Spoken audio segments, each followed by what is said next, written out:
So with the inverse functions, remember the important thing with the inverse functions is to swap them around. X and y swaps around. Okay. So one of the questions with this one, okay, this was the graph y equal to x squared plus 1. Okay. Y equal to x squared plus 1. That's obviously why it goes to 1 there. Okay, y-intercept at 1. So when you want the inverse function, if they just say sketch it, you can just swap them around.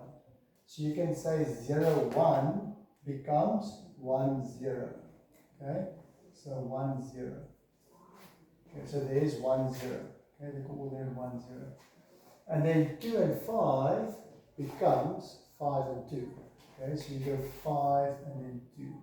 So let's say it's going to be somewhere around there. If you make an accurate sketch, you can obviously put it out. Negative 2 and 5 becomes 5 and negative 2. Okay, somewhere around there. So you get 5, negative 2 for x and y. Here you get 5 and 2. And now when you sketch it, it should look something like this. Okay, on that side.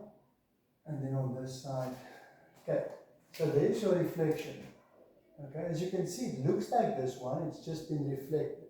It's the inverse.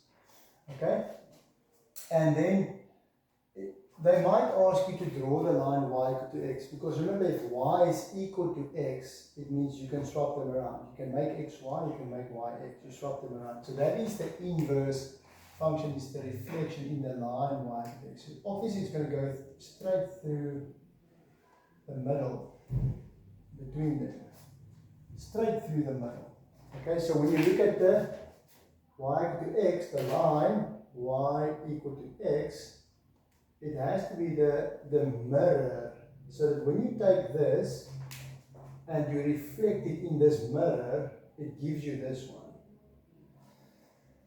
I could have made mine a bit wider, as you can see from that one. But the important thing is, when they want you to draw the inverse function, is take some coordinates from the original function, just swap them around, x and y, and then check where are the dots. Okay, so this one is going to be 1 and 0. Okay, x1, y0. This one is x0, y1. And now you got the inverse function. So if they want you to write down the equation, so if we say y is equal to x squared plus 1, and you want the inverse function, okay, you start by swapping it around. So the inverse function, let's call it x inverse. Normally we write it like this, x inverse of x. For the inverse, so if this one is fx, then the inverse, you just write to the power negative 1, x inverse of x. So then we can say for this one, it's going to be x equal to y squared plus 1. So the first step, swap the x and y around. Okay, swap the x, that's very important. Swap x and y around, then you just get y alone. So you can take the y squared to this side now, it becomes negative y squared. Take the x to that side, it's negative x plus 1. Okay, so we just swapped it, y squared on this side, x on that side, and now we change the signs. So therefore, y squared is equal to x, just x minus 1. Okay. So all we did now is we just changed all the signs, and we get y squared is equal to x minus 1. And now, the last step is you want y. Obviously, you want y alone, so we get the square root. So when you take the square root, it's going to be y equal to plus minus the square root of x minus 1. Okay, so just get the square root on both sides. Put in the plus minus, because as you can see, when you look at the inverse function, this one is now f, this one is f's inverse. Okay? So this is graph f, the original graph, and this one is the inverse now, the inverse. Okay? You can also write it like this, y is equal to this, or you can say f's inverse. So you just say f's inverse of x is equal to plus minus the square root of x minus 1. So sometimes you will see it like this. They will say draw this one, the inverse, or they might say it like this. Okay. So there's the inverse function. So let's just talk about the domain and the range quickly. Okay, because it is important to understand the domain and the range. So let's look at f first. F is this one.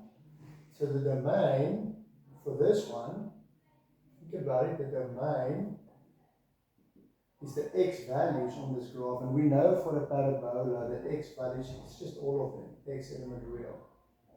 Okay, because it goes this way, goes that way, so it's always x element real. The range would be y bigger or equal to 1. Y bigger or equal to 1, y element real. Okay, because remember the range of a parabola is either from the lowest point up or from the highest point down, is how you find the range. Okay, so this is the domain and the range for f. Okay, the domain and the range for f. Okay, now what about the inverse? What do you think is the domain for the inverse and the range for the inverse? Basically, you just swap these two around. Because remember, the inverse means x and y swap around.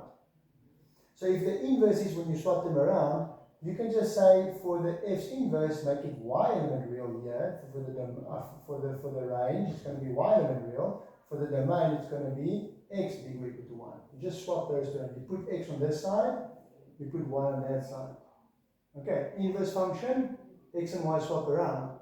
So you can write down domain for the inverse, domain, range for the inverse.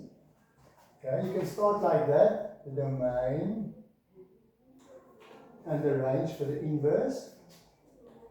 And then you can say, okay, I just need to swap these two around. So now, what stood here, y bigger or equal to 1, look at the inverse now.